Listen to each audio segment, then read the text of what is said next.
होईल. आम्ही विषय घेतला होता की आता व्याजदर वाढतील आणि त्याप्रमाणे व्याजदर वाढीला सुरुवात झालेली आहे.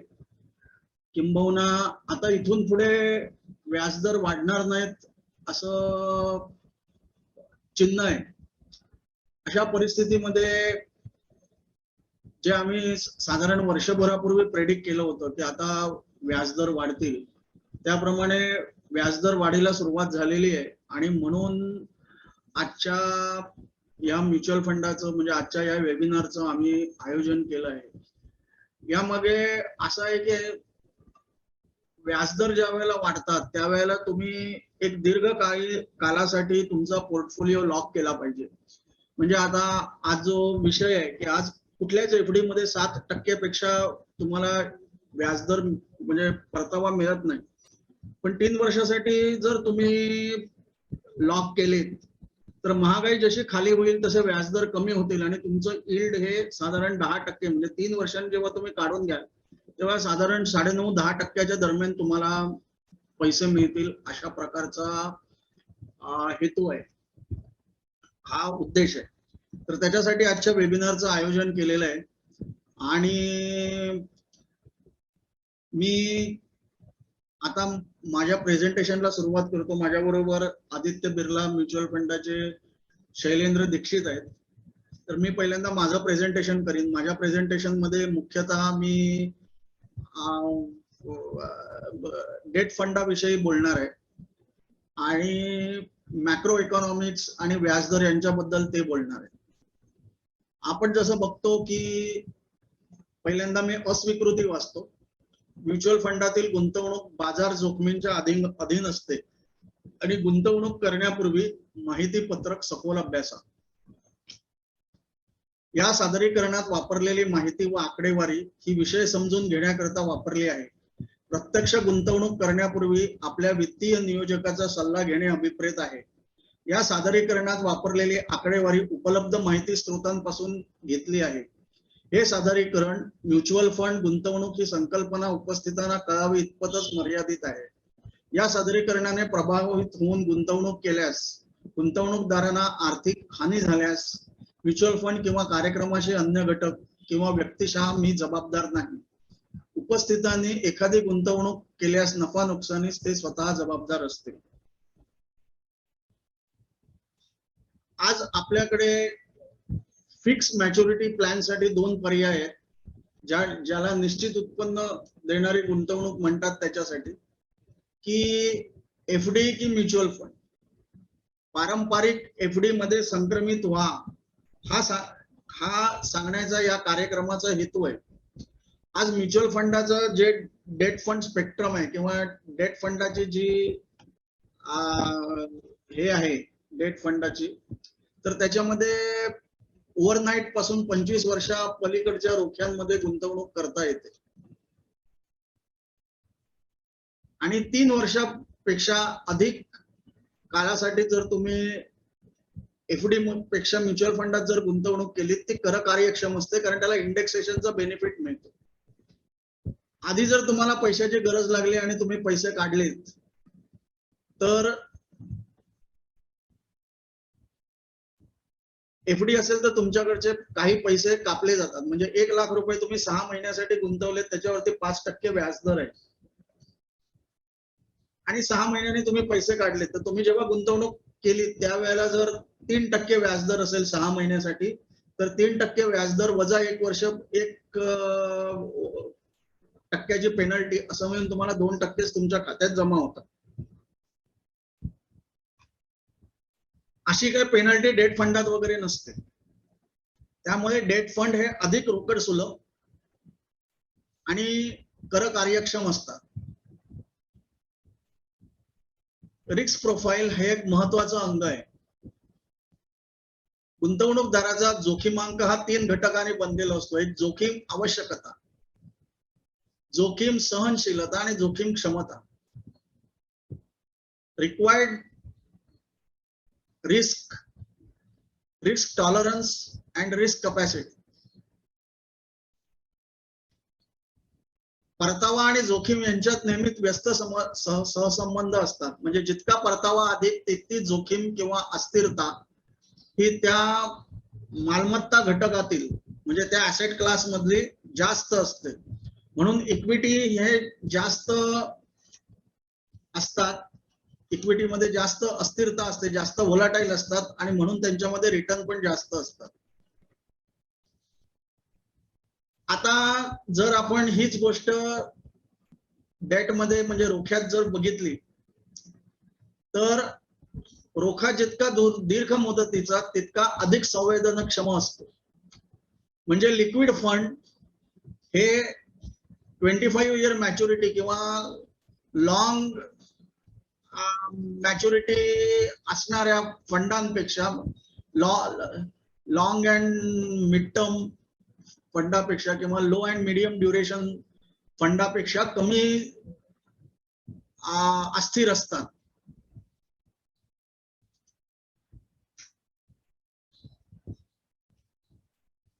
डेट फंडाचे जे वेगवेगळे प्रकार आहेत त्याच्यामध्ये corporate bond fund, liquid fund, ultra short term fund, low duration fund, medium duration fund, long duration fund, banking PSU debt fund, credit risk fund असे वेगवेगळे फंड प्रकार आहेत. Gilt fund, 10 year constant maturity, dynamic bond fund, fix maturity. म्हणजे जसं मी तुम्हाला सांगितलं की रात्रभरापासूनच्या एक रात्री कोणाला उसने पैसे देण्यापासून ते 25 वर्ष उसने पैसे देण्यापर्यंत पर्याय आपल्याकडे उपलब्ध आहेत. याच्यामध्ये इंडेक्सेशन बेनिफिट हा एक महत्वाचा घटक आहे. आणि असं म्हणतात की not the fund but proper asset allocation gives the return. समभाग, रोखे, मौल्यवान धातू यांच्यामध्ये मालमत्ता विभाजन असायला हवं. उपलब्ध कालावधीत किती काळ तुम्ही कुठल्या प्रकारचं तुम्ही गुंतवणूकदार आहात याच्यावरती हे ऍसेट ॲलोकेशन ठरत असतं. तुमच्या आयुष्याच्या वेगवेगळ्या टप्प्यावरती मालमत्ता विभाजन बदलत असतं, ज्याला डायनॅमिक ऍसेट ॲलोकेशन असं म्हटलं जातं. ऍसेट ॲलोकेशन हे मुख्यत्वे वय, उपलब्ध कालावधी म्हणजे मला हे पैसे 10 वर्षांनी लागणार का 5 वर्षांनी लागणार का 7 वर्षांनी लागणार याच्यावरती आणि माझे जोखीमांक मी तुम्हाला सांगितलं तसं माझी रिस्क प्रोफाईल या गोष्टीवरती ठरत असतं. पोर्टफोलिओचा वार्षिक आढावा घेणं अतिशय गरजेचं असतं.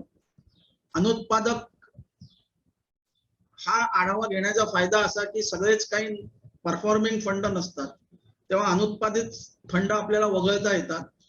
पोर्टफोलिओचं रिबॅलन्सिंग करता येतं आणि पोर्टफोलिओची कर कार्यक्षमता वाढवण्यात येते. म्हणजे जर 3 वर्ष झालेली असतील तुमच्या डेट फंडाला तर 3 वर्षांनी तुम्ही इंडेक्सेशनचा लाभ घेऊन त्या फंडातून बाहेर पडणं गरजेचं असतं.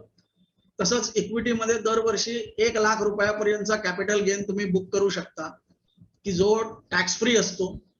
आणि जर तुम्ही 10 वर्षांनी किंवा 5 वर्षांनी जरी कॅपिटल गेन बुक केला तरी तुम्हाला त्या वर्षी 1 लाख रुपयाचाच बेनिफिट मिळतो आणि उरलेले 9 लाख रुपये वरती तुम्हाला 10% टॅक्स भरावा लागतो.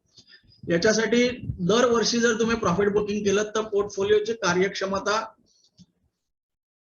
वाढवता येते.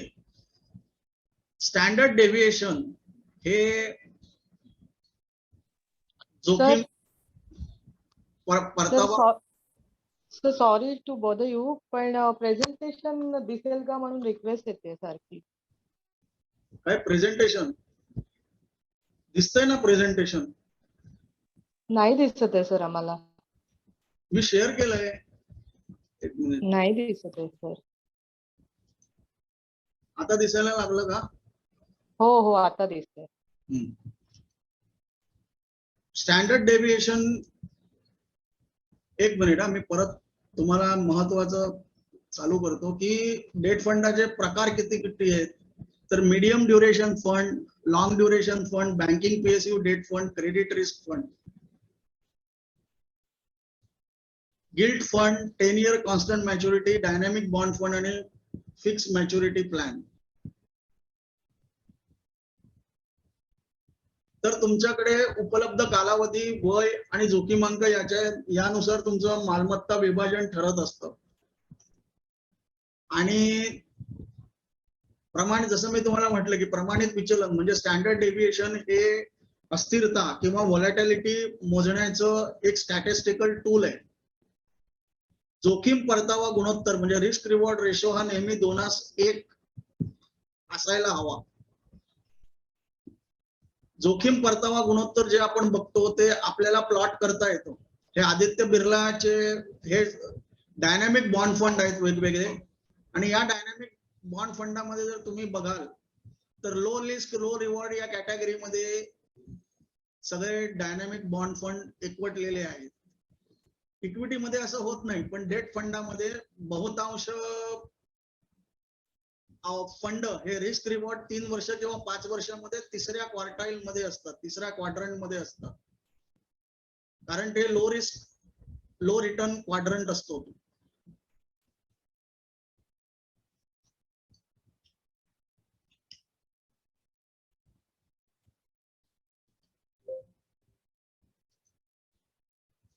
तर याचबरोबर मी माझं प्रेझेंटेशन संपवतो आणि शैलेंद्र दीक्षित यांच्याकडे मी याची सूत्र देतो. शैलेंद्र दीक्षित हे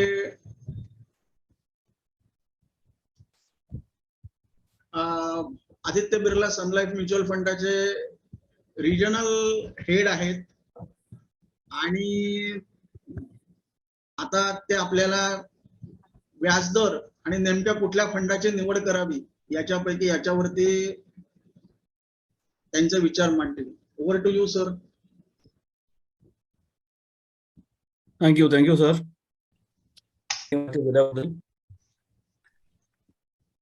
आपण आज डेट फंड बद्दल बोलतोय, तर त्याचं कारण आहे की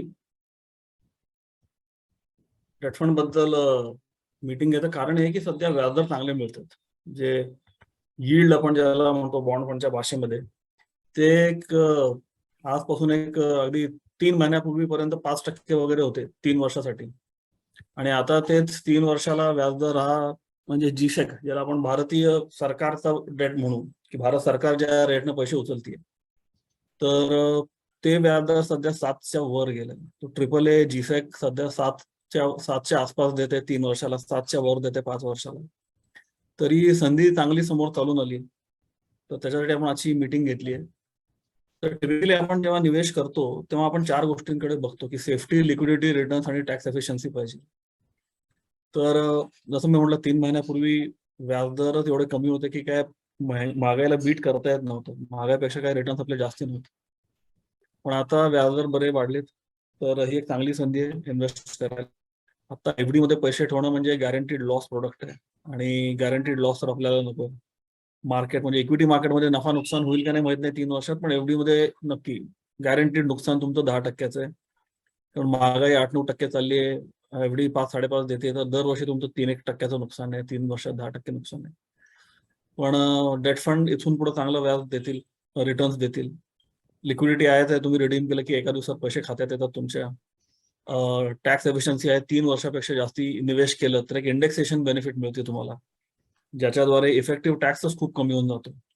एक CIIचा आकडा असतो, म्हणजे ते महागाईचा आकडा असतो तो, आणि 3 वर्षात ते इंडेक्सेशन जेवढं वाढलं, इन्फ्लेशन इंडेक्स, तर तेवढ्यापर्यंत जे रिटर्न्स मिळतील ते टॅक्स फ्री असतात. त्याच्यावर अधिक जे रिटर्न्स मिळाले की धरून त्याला या वर्षी 3 वर्षात इंडेक्सेशन हे 15%, तुमच्या फंडनं तुम्हाला 12% रिटर्न दिले डेट फंड, इक्विटीला नाही फक्त डेटला, तर 12% टॅक्स फ्री असतं.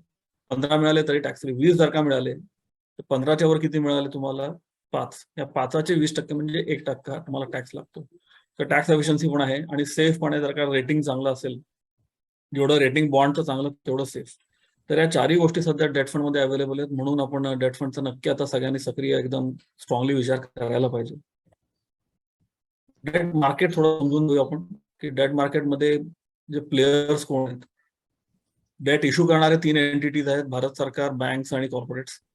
आणि डेट त्यांना पैसे देणारे आहेत mutual fund, insurance, bank, foreign investor, FPI ज्याला म्हणतो आपण, आणि इव्हन इंडिव्हिज्युअल इन्व्हेस्टर पण एफडी करतात, बॉन्ड घेतात डायरेक्टली. तुम्ही HDFC लिमिटेड, श्रीराम ट्रान्सपोर्टचे बॉन्ड घेतात.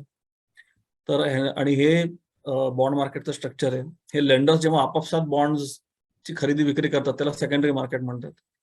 आणि ते सेकंडरी मार्केटचं जास्त महत्व आहे, कारण ज्या फंडची NAV असते त्या बॉन्ड प्राइसवर डिपेंड करते. जसं इक्विटीचं क्लोजिंग फंडच्या NAV मध्ये जातं, तसं म्हणजे फंडमध्ये जातं आणि त्यांना एनएव्ही क्रिएट होती. तसं बॉन्डचं पण ट्रेडिंग होतं, एनएससी वरच होतं. त्याचं जे क्लोजिंग प्राइस असते, मार्केट प्राइस, ती फंडच्या एनएव्ही मध्ये जाते. तर हे mutual fund, insurance, bank, FPI आणि इन्व्हेस्टरमध्ये जे ट्रेडिंग होतं त्यांना सेकंडरी मार्केट चा प्राइस डिसाईड होतो बॉन्डचा आणि त्यांना एनएव्ही डिसाईड होती आणि त्यासाठी आपल्याला सेकंडरी मार्केट जास्त महत्वाचं आहे.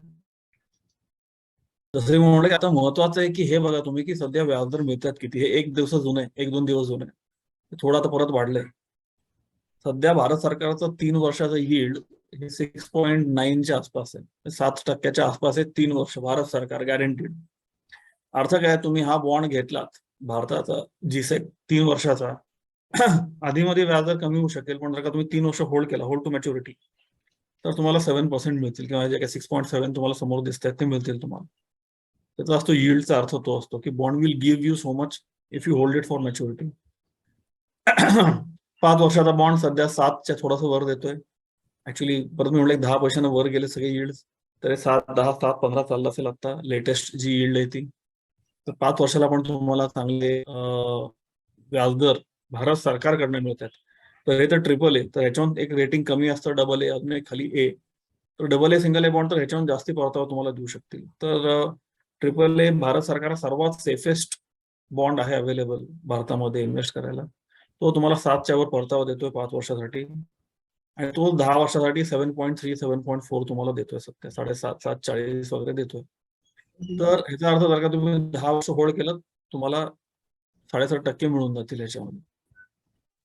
इन्व्हेस्ट करायचं कारण काय आहे, 10 वर्षाचा बॉन्डचा गेले 25 वर्षाचा डेटा आहे. तर 25 वर्षापूर्वी तर आपल्याला भारत सरकारकडनं 14-15% मिळायचे, ते आता घटून 7-7.5% झालेत आणि येणाऱ्या या दशकामध्ये व्याजदर अजून खाली जातील. तर एफडी मध्ये होल्ड कराल तर गॅरंटेड नुकसान आहे. तर आज आता ती वेळ आली आहे की ज्याच्यामध्ये एफडी मधनं पैसे निघून हे बाकी इन्स्ट्रुमेंट्स मध्ये जातील. गेले 3-4 वर्षात बॅफ ही कॅटेगरी इक्विटी फंड मध्ये खूप पॉप्युलर झाली, बॅलन्स ऍडव्हान्टेज फंड. त्याचं कारण तेच आहे की एफडी मध्ये व्याजदर खूप कमी मिळत आहेत आणि लोकांना कळतं की आपलं नुकसान होतं. तर तेव्हा डेट फंड मध्ये एवढे परतावा नव्हता. तसं मी आता आधी चार्ट दाखवला की मागच्या वर्षी तुम्ही आलात तर परतावा 5-5.5 चालला होता, म्हणजे गोईंग. त्यावेळेस एंटर केलं तर 5-5.5 मिळतात, ते एफडी मध्ये पण मिळत होते. त्यामुळे एवढं काही इंटरेस्ट कोणी घेत नव्हतं. पण सध्या एफडी अजून पण 5-5.5 लाच आहे आणि हे जे फंड आहेत त्यांचं यील्ड, म्हणजे इथून पुढे मिळणारा व्याज, हे ऑलरेडी 7च्या वर गेलेलं आहे. तर 7च्या वर जर का 3 आणि 5 वर्ष आपण म्हणतो आणि इंडेक्सेशन बेनिफिट जी मी आता तुम्हाला सांगितली, 3 वर्षापेक्षा जास्ती होल्ड केलं तर परतावा तुम्हाला खूपच चांगला मिळेल. आणि हा परतावा चांगला मिळणं हे अजून एक कारण आहे मार्केट खाली येण्यासाठी, की जर का एवढं लुक्रेटिव्ह रिटर्न्स मला डेट फंडमध्ये मिळतात तर मग इक्विटीमध्ये रिस्क कशाला घेऊ मी. Equity will not be attractive at 10% if debt fund are giving 7.5 guaranteed. तर मग 10%ची रिस्क मी कशाला घेऊ इक्विटीला 2-2.5%साठी. त्यामुळे पण मार्केट रिएडजस्ट करतंय त्याच्या व्हॅल्युएशनला. तर ही पण एक लक्षात ठेवण्याला एक गोष्ट आहे. तसं हे इलस्ट्रेशन आहे इंडेक्सेशन. साधं वर्किंग तुम्हाला सांगतो की धरून चला तुम्ही 3 वर्ष फंड होल्ड केला तर ऍब्सोल्यूट गेन तुमचा 25, 100चे 125 झाले. आणि त्या वर्षीचं जे इंडेक्सेशन फिगर आली, म्हणजे गेल्या 3 वर्षात महागाई किती वाढली असं साधारणपणे आपण म्हणायचं गेलं, आणि धरून चला ती 15% वाढली, 15% इंडेक्सेशन फिगर निघाला, तर 15% पर्यंत टॅक्स नाही. 15च्या अधिक किती रिटर्न तुम्हाला मिळाले, 25 - 15 म्हणजे 10, या 10चे 20% म्हणजे 2% टॅक्स. 25 मधनं 2 रुपये कमी करायचे, तुम्हाला 23 रुपये घरी घेऊन जात आहेत. आणि हा परतावा पण दरवर्षी बदलतो आणि इंडेक्सेशन पण दरवर्षी चेंज होतं बेस्ड ऑन द बेस. त्या 3 वर्षापूर्वी आकडा काय होता आणि आज आकडा काय, त्यांना ग्रोथ आपल्याला कळते. तर प्रत्येक वर्षीचं रिटर्न वेगळं असू शकतं, प्रत्येक वर्षीची इंडेक्सेशन फिगर वेगळी असते. पण इलस्ट्रेशन मी तुम्हाला दाखवतोय की कसं कॅल्क्युलेट करायचं असतं. की धरून त्याला रो नंबर 3 18% रिटर्न मिळाले, 12% इंडेक्सेशन आहे, 18 - 12 म्हणजे 6% टॅक्सेबल आहे, त्या 6चे 20% म्हणजे 1.2, 18 - 1.2 म्हणजे 16.8 तुम्ही घरी घेऊन जा. तर हे खूप मोठा फायदा आहे तुम्हाला डेट फंड मध्ये जर का तुम्ही 3 वर्षाहून अधिक निवेश केलं. जसं मी म्हणलं मागच्या वर्षी आला असेल 5% मिळाले असेल, 5ला 3 म्हणजे 15, ते टॅक्स फ्रीज होणार 3 वर्षांनी, कारण की महागाई त्याच्यावर जास्ती आहे. पण 15% खूपच कमी परतावा आहे. पण एफडीला पण 15%, बॉन्डला पण 15%, 15% टॅक्स फ्री आणि तिकडे एफडीला 30% टॅक्स धरून एफडीला 10% मिळणार तुम्हाला 3 वर्षात. मागच्या वर्षी आला तरी हा फायदा होता, या वर्षी तर तो अजून घवघवीत तुम्हाला परतावा हे फंड देऊन जातील. नेहमी लक्षात ठेवायचं, इंटरेस्ट रेट वाढला की बॉन्ड फंड निगेटिव्ह जातात. सो आता इंटरेस्ट रेट वाढल्यामुळे बॉन्डची प्राइस घटली आहे, त्यामुळे गेले 2-3 वर्षाचा परतावा चांगला नाहीये.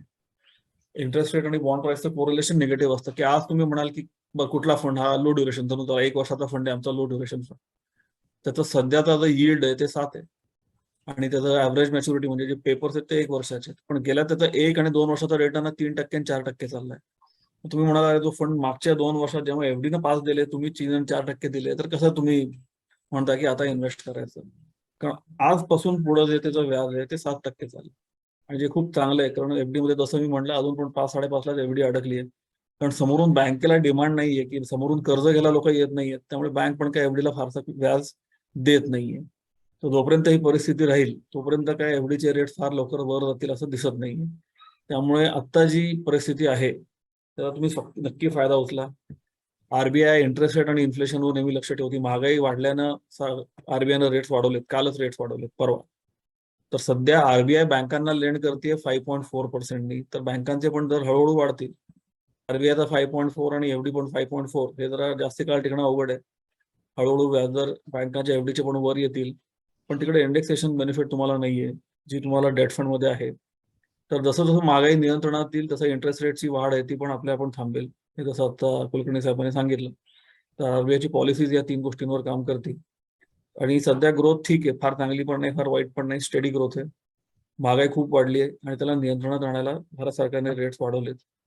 तर जशी जशी महागाई नियंत्रणात येईल, कारण काय पैशाचा सप्लाय वाढला की डिमांड वाढते, पैसा स्वस्त अवेलेबल असला की 5%, 6% होम लोन मिळतंय, 6% होम लोन मिळतंय तर खूप लोक लोन घेतात.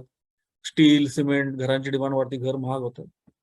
मग ते डिमांड कमी करायला आणि महागाई कमी करायला सरकार व्याजदर वाढवती, होम लोनचे रेट्स वाढतात, ऑटोमॅटिकली महागाई कमी होती, स्टील, सिमेंट, घरांचे भाव फारसे वाढत नाहीत आणि त्यानं कूल डाऊन होतो.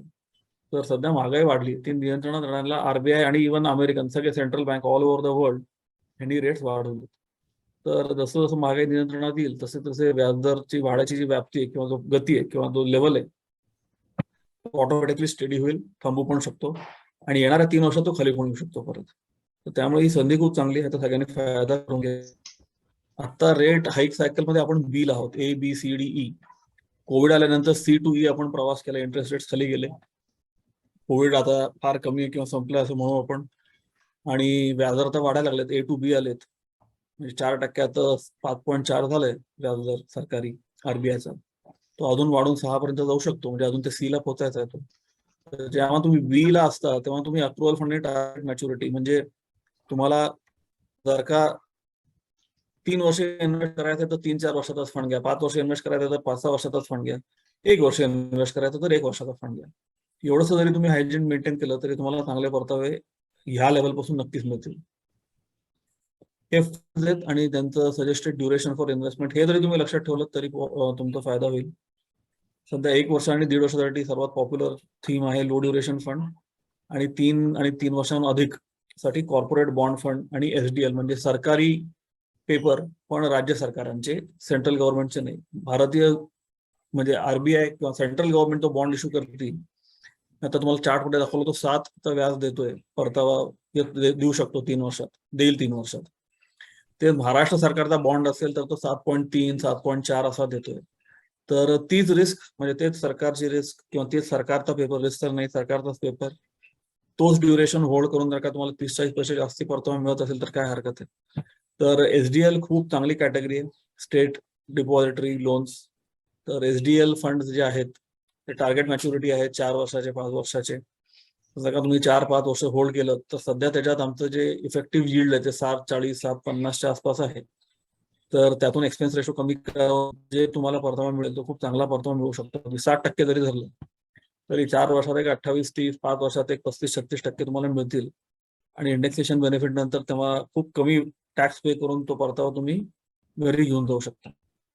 तर ही सध्याची परिस्थिती आहे. सध्या व्याजदर जे अवेलेबल आहेत ते मी तुम्हाला सांगितले, आणि कुठला फंड कुठल्या मॅच्युरिटीसाठी, 1 वर्षासाठी लो ड्युरेशन, 6 महिन्यासाठी सेव्हिंग्स फंड, आणि 3 वर्षांहून अधिक असेल तर corporate bond, SDL, dynamic bond fund जर का व्याजदराचं सायकल तुम्हाला पे करायची असेल तर खूप चांगली संधी आहे तुमच्याकडे. याचा सगळ्यांनी नक्की वापर करून घ्यावा.